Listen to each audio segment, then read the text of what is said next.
Meus amados, vamos comentar o nosso segundo texto bíblico que nós encontramos no livro de Jó. Jó, capítulo 25 e capítulo 26. Jó 25. Acho muito importante, meus amados irmãos, esse versículo que diz, o verso 4. Como, pois, seria justo o homem perante o Senhor Deus? E como seria puro aquele que é nascido de mulher?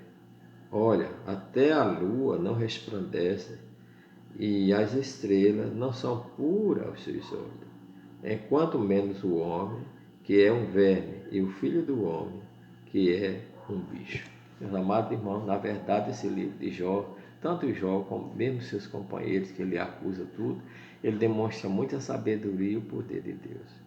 E aqui nós vemos, meus amados irmãos, Bildade, querendo condenar a Jó, porque Jó dizia que era puro, que estava sofrendo não por consequência de pecado, mas sim porque a mão do Todo-Poderoso estava sobre ele. Então, Bildade, ele dizia que Jó estava sofrendo por aquilo, pelo que estava passando, que o poder, que Jó não tinha temor de Deus, que Deus é aquele que tem poder sobre todas as coisas, e que Deus é aquele que tem grande número de seus exércitos, que ele se levanta, Então nós vemos aqui, ele entra nesse verso 4 que diz, como seria puro, para isso tentando condenar a Jó, como seria puro o homem perante seu Deus? É uma pergunta, irmão, o homem será puro diante de Deus por si mesmo? Não. O homem faz obras justas por si mesmo para merecer o favor, para se justificar diante de Deus, mas a resposta dele a gente está respondendo aqui. Como seria o homem puro perante Deus? Pelas suas próprias obras? O homem é capaz de fazer obras, de ser justificado por si mesmo? Não. Como seria puro o homem, diante de Deus? Como seria puro aquele que é nascido de mulher? Não, mas eu vou dar esmolas, eu vou fazer o bem, eu vou socorrer os necessitados, eu vou fazer tudo para ser justificado por mim mesmo. Não, não é isso que vai lhe justificar. Não é? O homem é justificado só através do sacrifício de Jesus, porque a Bíblia diz que Deus, olhando do céu à terra, não vê que é um justo ninguém que pelos seus próprios atos de justiça possa ser justificado. O homem é justificado, conforme de Romanos capítulo 5, sendo, pois, justificado pela fé, temos paz com Deus, em nosso Senhor Jesus Cristo. Então, o homem aceita Jesus pela fé, crê em Jesus, e a partir dessa hora, pela justiça praticada por Cristo, ele é justificado. Aí ele já respondeu a Bildade que ele pergunta, como seria justificado o homem, o que é nascido de mulher? Vamos lembrar ao homem que a Bíblia diz que diante de Deus, nem as estrelas e a lua que a gente vê aqui, brilha tudo, para Deus é maravilhoso, resplandece, como ele se torna maravilhoso para nós. E até a pessoa adorando a lua, adorando o sol, adorando as estrelas, isso é idolatria, é um pecado contra Deus. Chamar o sol de nosso rei, a terra da nossa mãe, adorar a terra, o meio ambiente, irmão, isso tudo é pecado, é idolatria. Isso afasta o homem de Deus, em vez de aproximar o homem de Deus. Mas nós vemos aqui, meus amados irmãos, que a Bíblia diz que nem mesmo a lua, nem o sol são puros aos olhos de Deus. Não é a claridade deles. Deus vê falha nele. E ele diz, quanto mais o homem, que é um verme. Nós devemos saber que nós não passamos de verme. Não é? Quando o Senhor ordena para tirar o fogo da vida no outro dia, 24 horas a gente já está fedendo, não é? As bactérias já estão começando a destruir a nossa carne.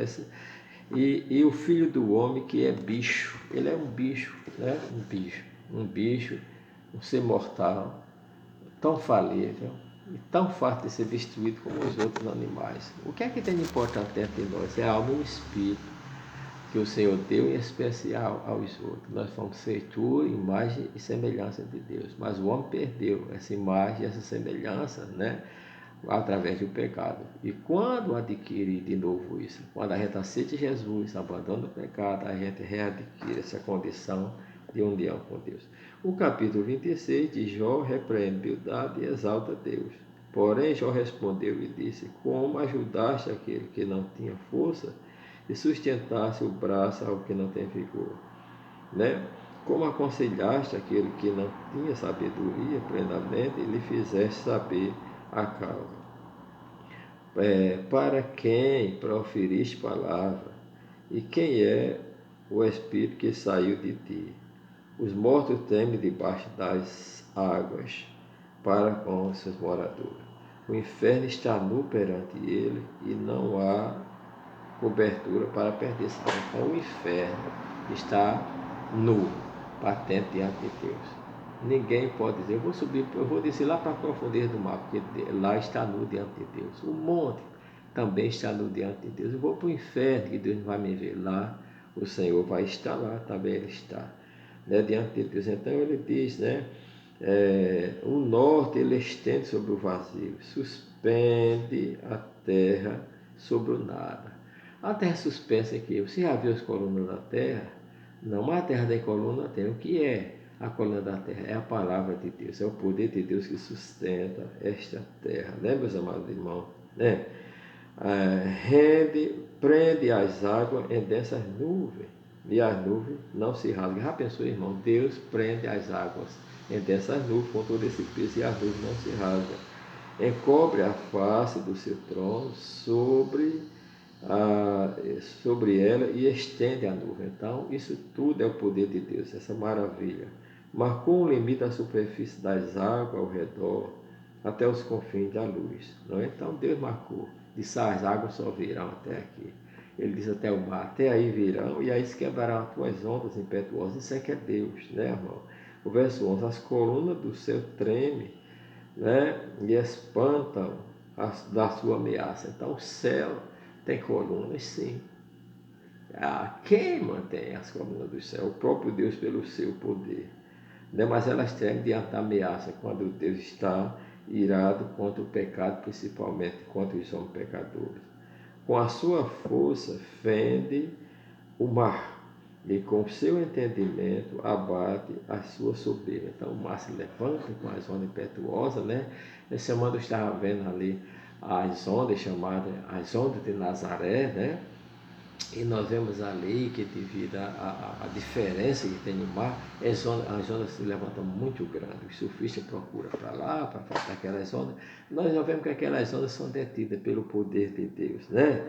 Pelo seu espírito ornou os céus e pela sua mão formou a serpente enroscadiça. Então, não há quem possa conter esse Deus. Ele é grande demais, ele faz coisas grandes demais para a gente compreender. Pastor, como compreender a Deus? Só quando a gente coloca a nossa fé nele, se disponha a obedecê-lo, a guardar a sua palavra. Eis que isto são apenas as orlas dos seus caminhos, e quão pouco é o que temos ouvido dele. Quem, pois, entenderia o trovão do seu poder? Quem, pois, entenderia o trovão do poder?